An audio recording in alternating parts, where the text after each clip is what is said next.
Hey guys, it's Jonathan from Motorsports. Right next to me is another 1987 Buick Grand National. We're going to do things a little bit differently here today. I'm going to show you what to look for when you're buying a Grand National and how to decipher if it's a real Grand National. Before we go into that, I want you guys to like and subscribe below so we can give you more content. What we're looking at here is Buick's flagship sports car from 84 to 87. 86 and 87 had the best motors because they had intercoolers and the turbo was placed in a different location, so it allowed less heat soak and more boost. They put more boost through there. You're going to see differences. 86s have a chrome grille and then 87s have a black grille. Also, this one has a CF5 option, which is going to be your Astra roof, which is a sunroof. A lot of people like that, a lot of people don't. This car, for an Astra roof, it doesn't leak. You can wash it, it's not leaking. Everything works as it should. And when we're looking at the paint quality too, so you're going to look at paint quality when you're buying one of these. You're going to want to tell the guy that you're buying it from to put it in the air and take pictures of underneath. You want to see if it's been modified, if the frame's been jacked, or if the front end's been warped. This one does not have any issues, and you're going to see in the gallery all the pictures. This actually has the stock exhaust on it. Also, you're going to look at the fender gaps on the Grand National when you're buying it to see if it's been tweaked and see if they're even on both sides. This one does have even gapping on both sides. Paint quality from Grand Nationals, let's talk about that too. They were not good from factory. So if someone says it's been repainted, that's okay, but it's going to keep the value a little bit lower than an original like lacquer acrylic style paint car, which is what they came with. You're always going to want to look for stress fractures right here. This one does indicate that it does have a little bit of a fracture, but most of them did have that. That's where they were welding the panel together and it cracks because the body twists. Most likely that happened because it has an Astra roof, so there's less material up there. Let's get to the front end. So there's several ways to distinguish the 3.8 turbocharged motor from someone that just put it in a Regal versus a Grand National.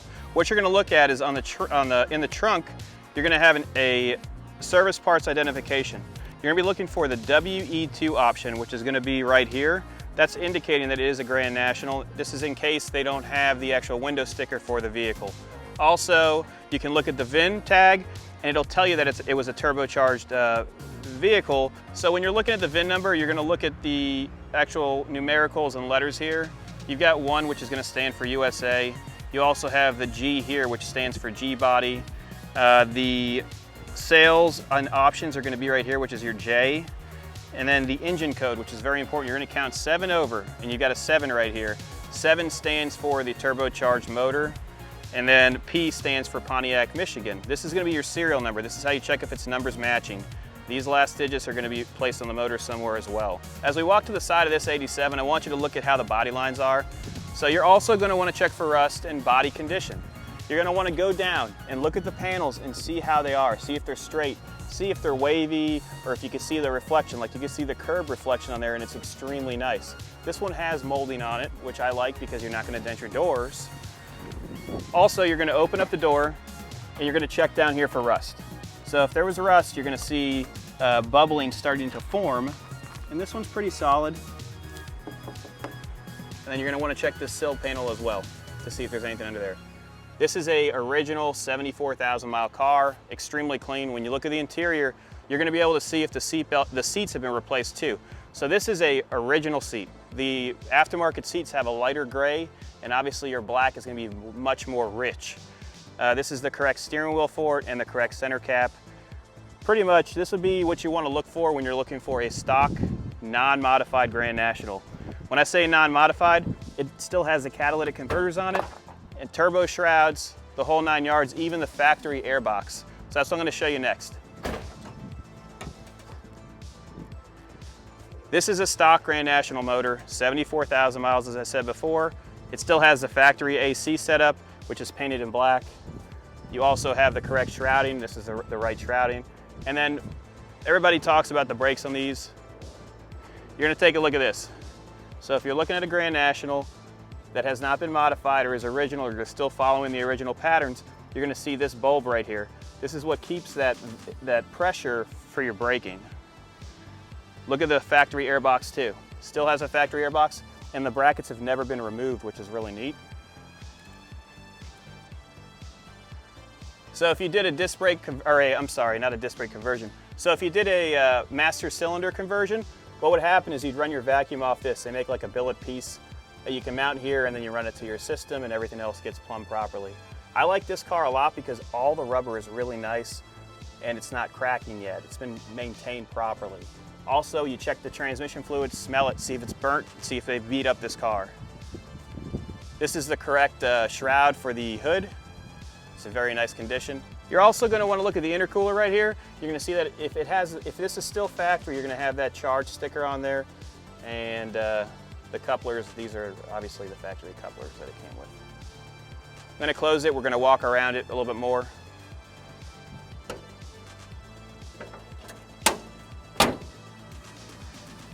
Another thing to look at, bumper fillers. So if your bumper fillers have been replaced, like these front ones have, you're not going to have any stretching or movement. This is a fiberglass front filler. We actually had this painted and the bumperette painted because there was wear on it and it didn't match properly. Looks great, fits properly, and then these were painted to the correct color as well. Wheels and tires, that's a factory wheel that has not been modified. It has not been painted. That's all original. You're going to have your intercool badge right here and your Grand National badge here. And I think I have the measurements, so if anybody needs those, I have the exact measurements for where they're supposed to be if you do paint the car. I'm going to open up this door and I want you to peer into the dash right there. I know you can buy this, but let's take a look and see. You've got Grand National right here too. Most of the Grand Nationals have the concert sound. This one has some options. So this has power windows, which is nice, and then the Astor roof, which you're going to see in the air. And it works. We'll show you how it works when we go for the test drive.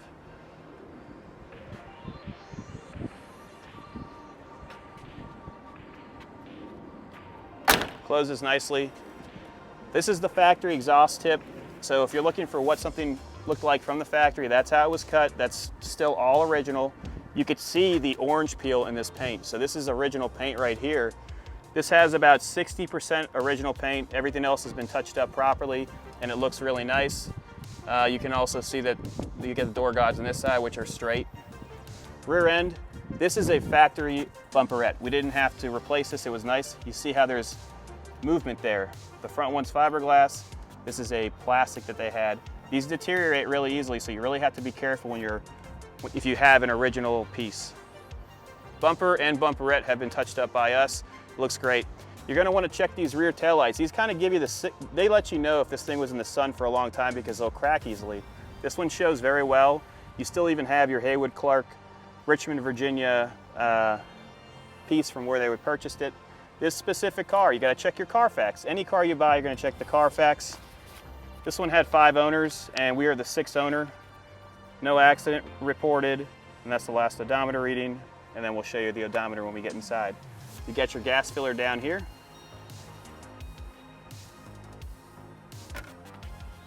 Let's jump inside it and take it for a ride, and we'll talk about some of the features in there. What we have here is the original owner's manual, and then it looks like they've recovered these. Normally your sticker would be on, I don't remember if it was a passenger or driver's side, but it'd be located right here. But you do have it, they took it off. You're gonna wanna check the dash. That's another problem child for these cars. What's good is some of the aftermarket companies are starting to make these so you can replace it easily. But this is not so easy to replace. You're gonna have to do a lot of work to replace it. So make sure there's no cracks. This would be a perfect example. Then you get your chrome strip right here. This is another problem child. So we've done about, how many do you think we sold? Yeah, probably 15 this year. And before that, I'm a Grand National, like I love Grand Nationals. So if you call me, I'm gonna tell you exactly how it is. If you're looking for a driver, if you're looking for something to collect, this is an original piece. So this is what I would characterize as an investment. A little bit higher mileage, but that's okay because that means it's been used. It's not gonna break when you drive it. You're gonna wanna check your center controls. There's your lighter. That's original. The air condition works in this car. So another thing you're gonna do is you're gonna have the person that's selling it start it for you cold. You're gonna listen to the exhaust. You're gonna listen to how the motor sounds, if there's rattles, etc. Also, you wanna look out back at the tailpipes to see if there's smoke. Smoke's gonna tell you if the seals are bad or if there's any problems that are outlined that you can't see. Also, the service engine light, obviously, if that's illuminated, so that means the bulb hasn't been pulled. So you saw that that turned on, then when we started it turned off. On this specific model, we have an analog setup,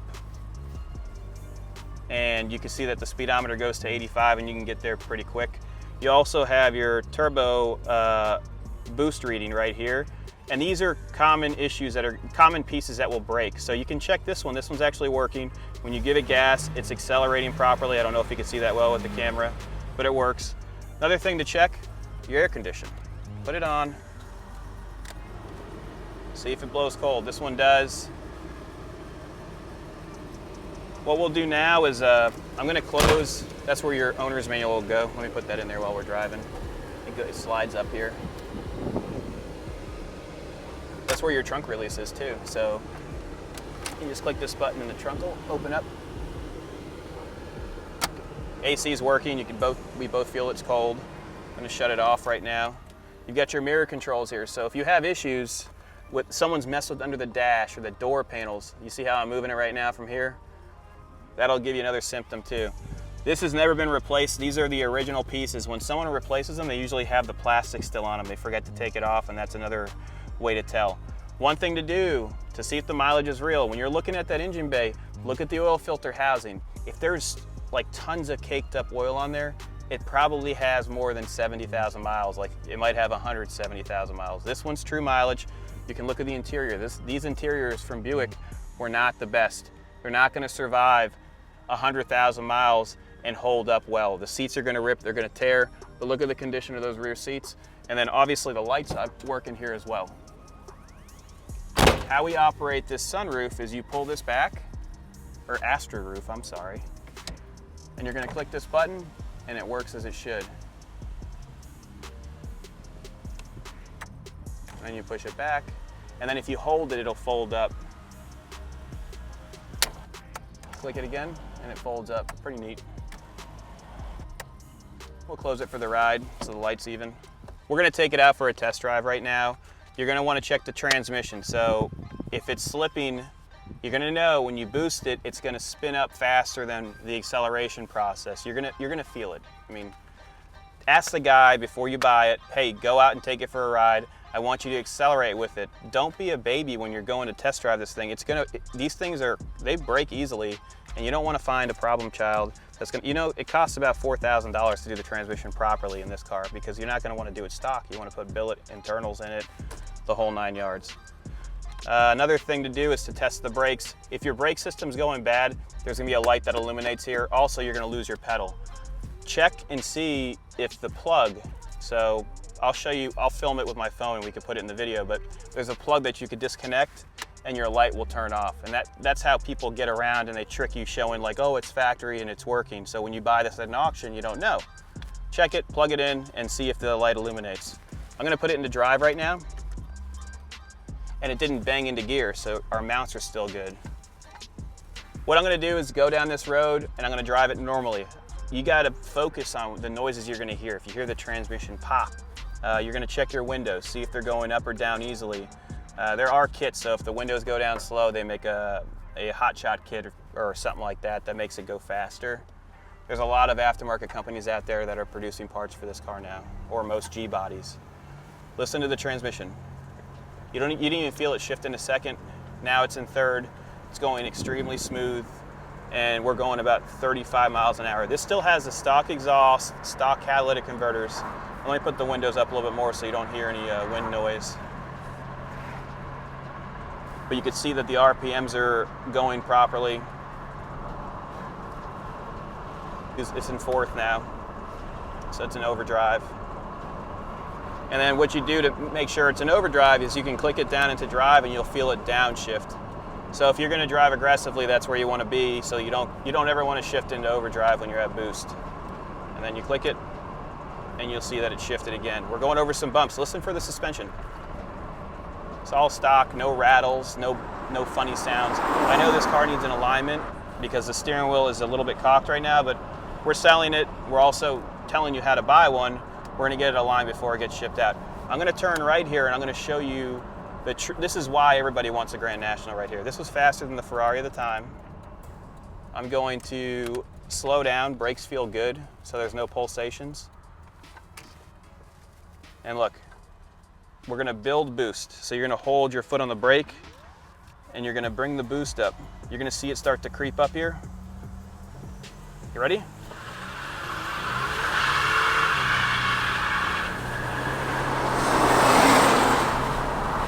I love it. How awesome is that? That's why you buy a Grand National right there. We're going sideways, the tires are smoking. Obviously, we have like stock size tires on here, but you build the boost up, you let it rip. This thing would beat anybody in the 80s. And they love boost, so you can modify them easily. You get a turbo tweak chip, you get an intake, you open up that exhaust, and you have a lot more fun. These things will run like 1190s all day with minor modifications, and even faster if you really start to play with them, E85 them, bigger turbos, TA49s, whatever you want to do. If you have any questions about this car in specific, don't hesitate to give us a call, 954-363-2261. I kind of did this video so you guys can see what I look for when I'm buying a Grand National, so you can understand that my price point might be a little bit higher, but you're buying something that you don't have to put money into. Give me a call if you have any questions, 954-363-2261.